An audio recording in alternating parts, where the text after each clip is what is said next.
بسم الله الرحمن الرحيم، والصلاة والسلام على أشرف المرسلين سيدنا محمد وعلى آله وصحبه أجمعين.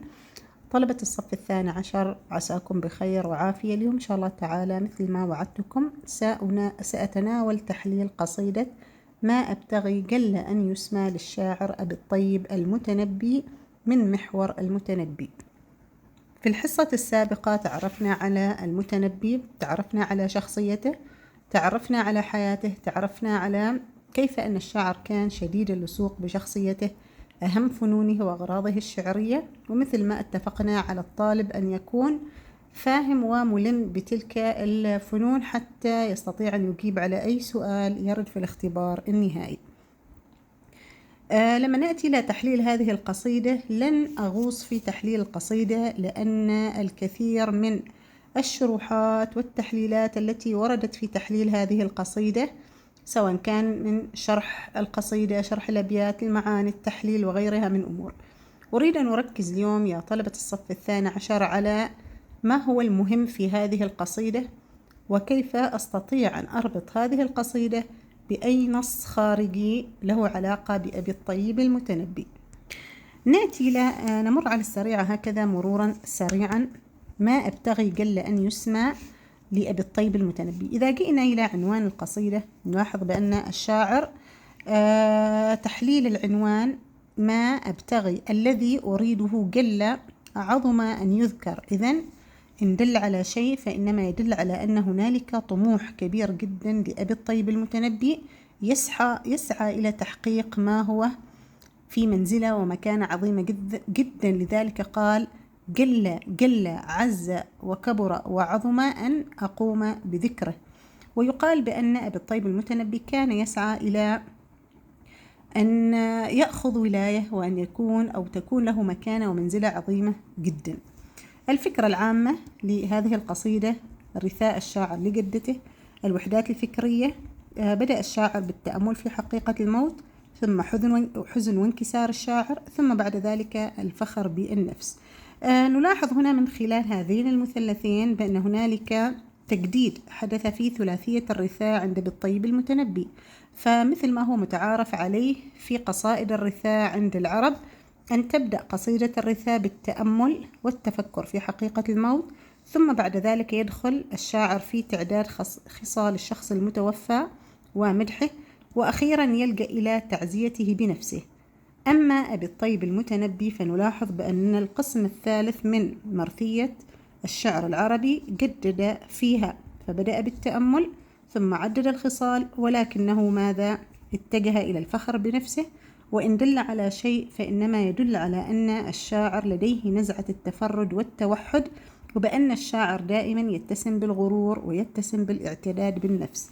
إذن هذه السمة مهمة جدا أن يضع كل طالب في ذهنه بأن أبي الطيب المتنبي ما يميزه الفخر والغرور والكبرياء والذاتية، وأنه شديد اللصوق بشخصيته، لأن هذه المعلومة ستنفعنا في تحليل نصوص أدبية خارجية وأيضا في أسئلة الاختبار.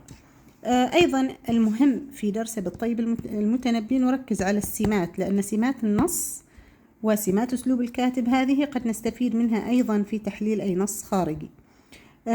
نلاحظ شيوع الحكمة، جزالة وقوة الألفاظ، عمق المعاني، استخدام الخيال والصور الفنية، استخدام المحسنات البديعية والبعد عن التكلف، إضافة إلى أنه كان ينوع بين الأساليب الخبرية والإنشائية، وشعره صورة صادقة لشعره.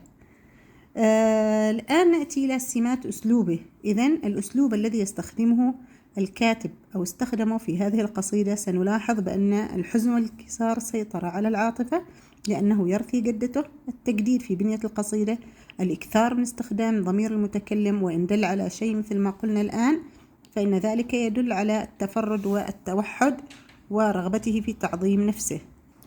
ملامح شخصية المتنبي في شعره، نلاحظ بأنه دائما يتميز بالطموح، بسعة الثقافة، حبه لنفسه وافتخاره بنفسه، يمتاز بالشجاعة والفروسية، كذلك أيضا يمتاز بالوفاء. إذن هذه أهم الأشياء والنقاط المهمة في الدرس.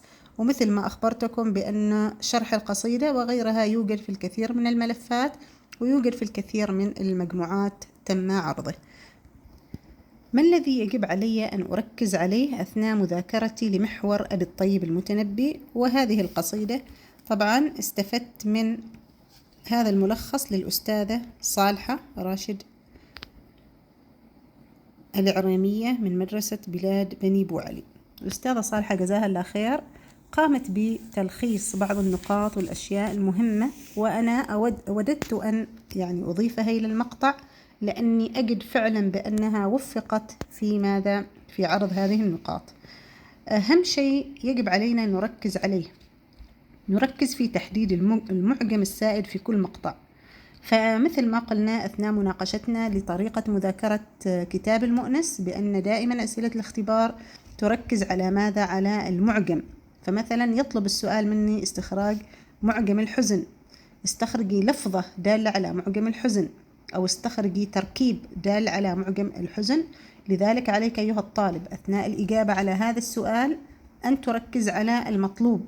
إذا طلب السؤال لفظة إذا نستخرج لفظة، إذا طلب تركيب نستخرج تركيب، حتى لا نخسر الدرجة. أيضا ما يجب علينا أن نركز عليه هو توظيف المحسنات البديعية.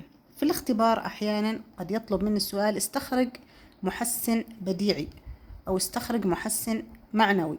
على الطالب أن يميز ماذا نعني بالمحسن البديعي وماذا نعني معنوي وماذا نعني لفظي. طبعا إذا قال لي استخرج محسن بديعي، إذن السؤال يريد إما أن يكون في البيت الشعري محسن معنوي كالطباقة والمقابلة، أو محسن لفظي كالسجع أو الجناس أو الاقتباس والتضمين، أو أنه يطلب من السؤال استخرجي محسن أو ورد محسن معنوي في البيت السابق، استخرجيه وحددي نوعه.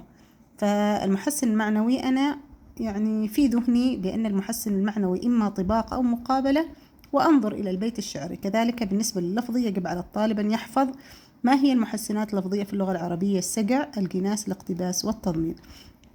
قد يعطيني سؤال أو يأتي سؤال في الاختبار: ما دلالة هذه المحسنات؟ طبعا هذه المحسنات لها دلالة قوية، وهي ماذا؟ أنها توضح المعنى وتبرزه. أما بالنسبة للمحسنات اللفظية أيضا ناقشناها في حصة سابقة بأنها تعطيني جرسا موسيقيا، هذا الجرس الموسيقي يجذب انتباه القارئ ويشده. نلتقي في جزء آخر من شرح هذه القصيدة، والسلام عليكم ورحمة الله وبركاته.